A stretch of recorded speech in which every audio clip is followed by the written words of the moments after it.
Police enforce the laws and have jurisdiction over citizens in many different levels in the United States. But what about service members in the United States military? Civilian police still have authority over them, but the military has their own version of police, the military police. In fact, every single branch of the United States military, except the Space Force, has their own form of military police. The beauty about military police is that you can take two service members from different branches, or hell, even the same branch, and you're likely to find that they have had two entirely different careers and experiences. And you're about to see just how much variety there is in this career field. With that said, what makes military police different from each of the branches? What opportunities do each of the military police jobs have? And what exactly is their purpose? We're going to answer all those questions for you, and much more. What's up everyone? I'm Veteran Vinny, the voice behind General Discharge. Join us as we take a deep dive into the various military police jobs in the United States. This is United States Military Police.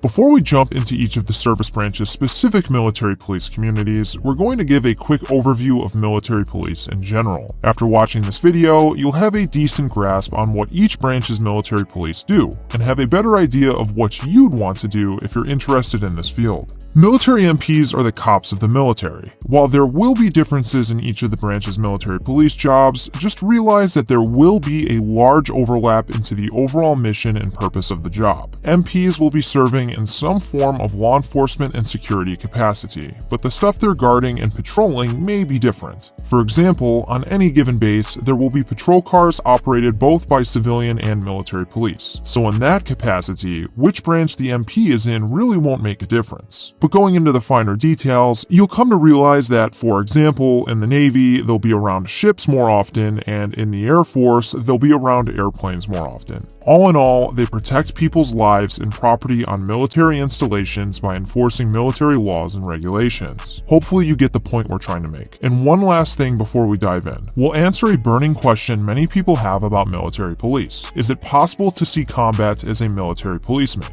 Short answer, yes. Long answer, it depends. With that brief overview out of the way, let's jump into our first military police job, Army Military Police.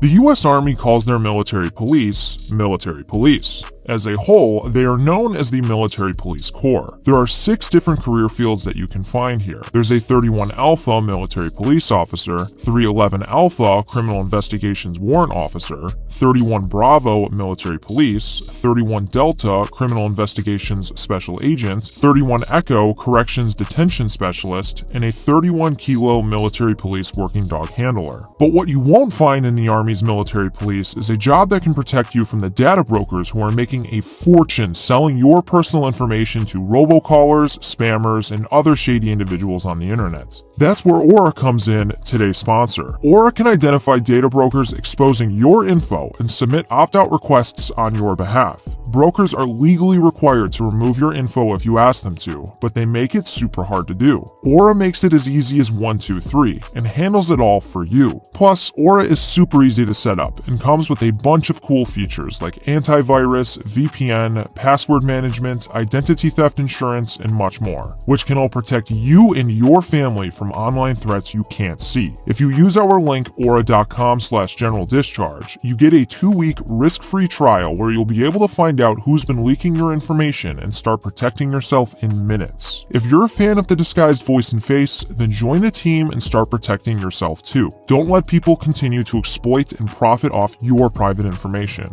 Again, that's aura.com/generaldischarge for your 2-week risk-free trial. Links in the description or pinned comment below, or you can scan the QR code on screen. Now back to the video. Because of the fact that the Army is the largest branch of the US military, along with it being a ground-based warfare branch, MPs will naturally have more opportunities to work in combative and hostile environments. They are utilized in direct combat and during peacetime. They can be scanning IDs at the gate on a military installation stateside or abroad, patrolling in a cop car on base, responding to emergency calls, supervising military prisoners. You get the deal. But there are also unique opportunities for them, such as conducting mounted and dismounted patrols, response force operations, area damage control, routes reconnaissance, cordon and search operations, critical site security, and convoy and personnel escorts. They can also work with canines, go to Army Airborne Jump School, Air Assault School, Ranger School, and much more. As members of the Army, they have a few unique teams that they can serve in, such as the Special Reaction Team, or SRT, which operates like a police SWAT team. Select Army MPs who go through a specialized training course will be able to serve on the SRT and be able to respond to higher threat emergencies on base or their area of responsibility. There's also the Protective Services Battalion, which is a military police unit responsible for the protection of high-level Army personnel. Think of them like the Secret Service for the Secretary of Defense and Army Chief of Staff. And there's also drug suppression teams, which combat and investigate drugs. Some Army MPs have the opportunity to attend the Military Police Investigator course, which provides a basic foundation to conducting investigations, which is pretty cool. To end this section off, the training a soldier must go through to become a military policeman consists of 20 weeks of one station unit training, or OSUT, which mixes basic training and military police training into one course. With Army's military police covered, let's move on to Navy military police.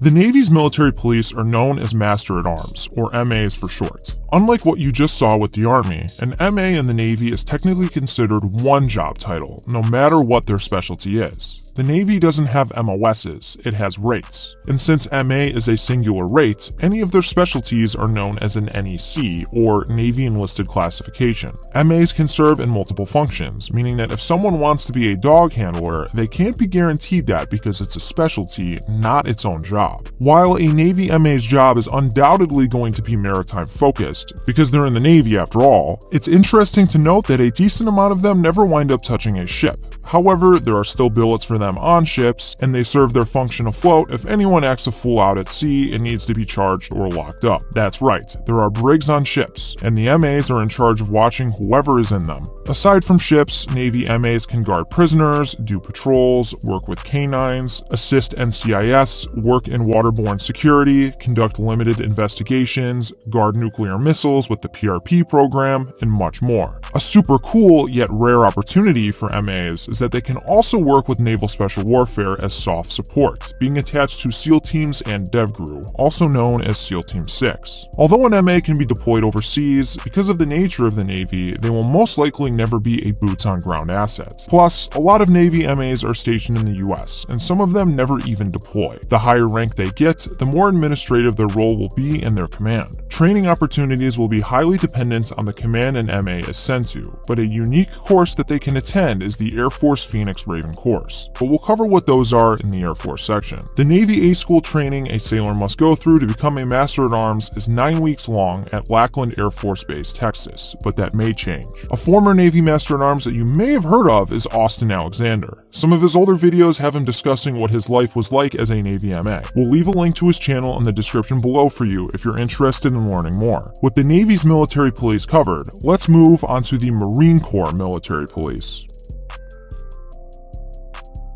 The Marine Corps military police are also simply referred to as military police. No fancy name for them. Their MOS is 5811. However, there are other MOS codes depending on their specialty. Marine MPs perform law enforcement duties on Marine Corps installations. They patrol in police cars, scan IDs at the gate, work with canines, and can even guard prisoners. While the Marine Corps is often known as the US military's premier fighting force, an interesting thing to note about their military police is that in recent years, their purpose and mission set has dropped its focus of working in the battlefield or a combat zone. The Marine Corps has been restructuring for Force Design 2030, and this impacted Marine military police by shutting down their 3 law enforcement battalions that served as field MPs. Additionally, billets in general for MPs have been getting removed. That isn't to say that there still aren't some cool opportunities for Marine MPs, however they are very few and far between. One cool opportunity for Marine MPs is to join the Marine Corps Special Reaction Teams, or SRT, that serve serve as SWAT teams for Marine Corps bases. Marine SRTs consist of around 7 to 14 Marines that are trained to respond to high-risk incidents and scenarios. MPs have to go through an indoctrination to get selected into one, and once they do, they go and receive their initial training. Only the high performers get a shot at this though, and they need to run a first-class PFT and CFT, and must achieve an expert rifle and pistol qualification score. There's also cool opportunities to work on a security detail for HMX-1, which is the helicopter squadron in charge of transporting the President of the United States, as well as being an enabler for MARSOC as a K-9 handler. However, it appears MARSOC might be getting rid of those billets. You may have heard of Marine security guards, sometimes called MSG for short. Do not confuse these with MPs. While they perform security details, MSG is open to all MOSs in the Marines and is a secondary MOS. Marines typically serve 3 years in this billet and go back to their primary MOS afterwards. This also applies to Marine CID agents, which are active duty Marines that perform investigative functions. While MPs can lateral move to CID, it is also open to any MOS. And on a final note for Marine MPs, Marine MP School is located at Fort Leonard Wood, Missouri, and is 20 weeks in length, for both officer and enlisted. What's important to note here though, is that those who enlist under an MP contract will have a 50-50 shot at either being placed as a Marine MP or one that works in corrections at a military prison, meaning there's no 100% guarantee that they can work as traditional military policemen. With Marine Corps military police covered, let's move on to Air Force military police.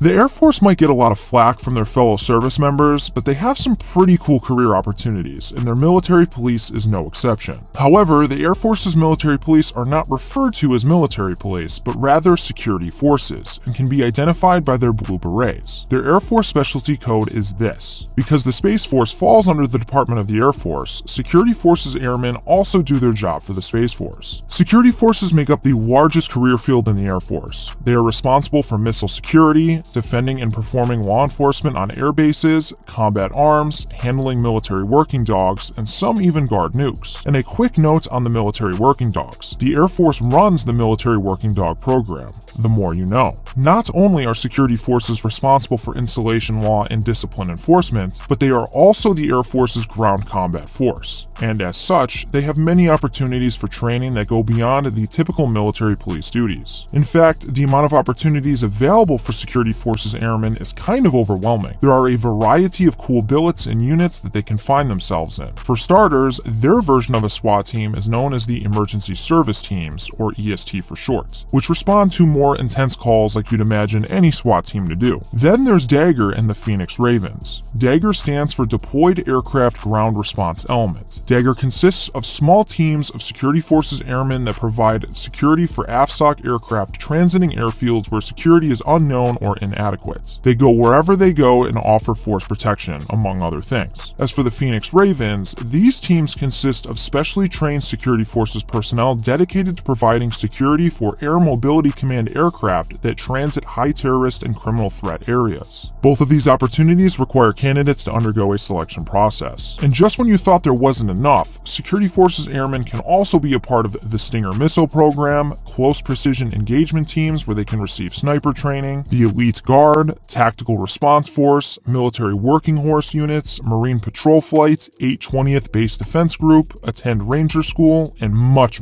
more. Some even have the opportunity to help out with the Air Force Office of Special Investigations, which is the Air Force's military criminal investigative organization. The school airmen must go through to become a Security Forces Airman is around 8.5 weeks long in Lackland Air Force Base, Texas. Don't sleep on the Air Force. With the Air Force's military police covered, let's move on to Coast Guard military police.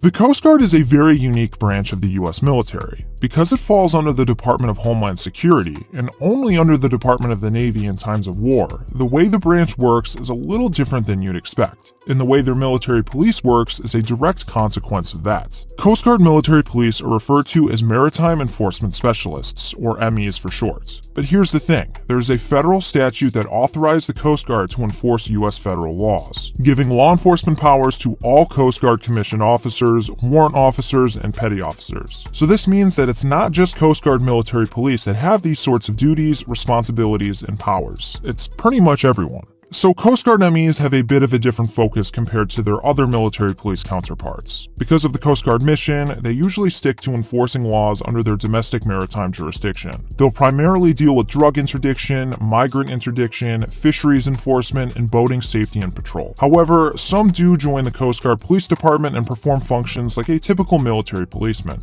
But maritime enforcement specialists have a lot of opportunities to serve in more than just a traditional law enforcement capacity. They can get into what we'd consider Coast Guard Special Operations, which consists of maritime security response teams, maritime safety and security teams, tactical law enforcement teams, port security units, and the National Strike Force. Coast Guard MEs receive their initial training at a 10-week course in Charleston, South Carolina, with instruction in maritime law enforcement, force protection, weapons, and coastal security operations.